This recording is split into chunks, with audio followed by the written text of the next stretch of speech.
«Катюша» от духового оркестра из Печоры стала хитом этого уличного фестиваля. Впрочем, в репертуаре юного коллектива не только известные советские песни, есть и национальные мотивы.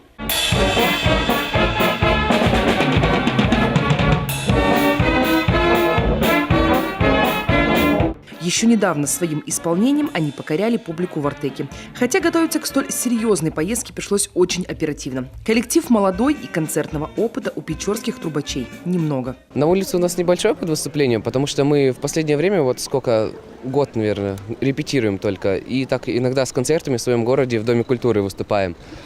А выступлением подбирает наш руководитель Кузнецов Владимир Павлович. И, в принципе, у нас все легко получается, потому что коллектив очень дружный. 3,5 часа живой музыки собрали на площадке Кировского парка сотни любителей духового исполнения. Завести их музыканты смогли сразу. Качественный звук, правильно подобранный репертуар и немного солнца сделали свое дело. Надо заряжать эту публику, дарить ей драйв, эмоции, позитив, тогда она будет готова ко всему, уверяю вас. К вечеру драйв сменился романтикой. Публика стала чуть моложе и явно знала, на что идет. 8 короткометражек, самая продолжительная всего чуть больше 15 минут. Здесь и эмоциональная драма, и черная комедия. Впервые фестиваль уличного кино прошел 4 года назад в Владивостоке. И вот сегодня добрался и до нашего часового пояса. Вот этот фестиваль пошел по стране.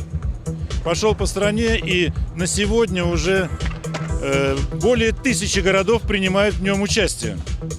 По всей России собираются фильмы молодых режиссеров, именно молодых, начинающих режиссеров, даже иногда студентов еще.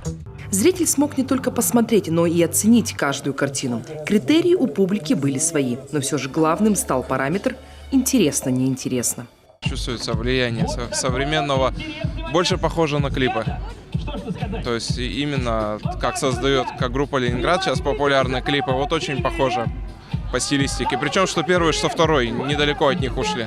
Короткометражка «Я тебя вижу» от тамбовского режиссера Дениса Кудрявцева стала самой правдивой и эмоциональной, по мнению сыктывкарской публики. Это история о жизни беспризорников, рассказанная самими беспризорниками. Кастинг проходил в десятках российских детских домов.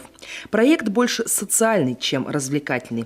И еще раз доказывающий, как важно смотреть в человека не глазами, а сердцем.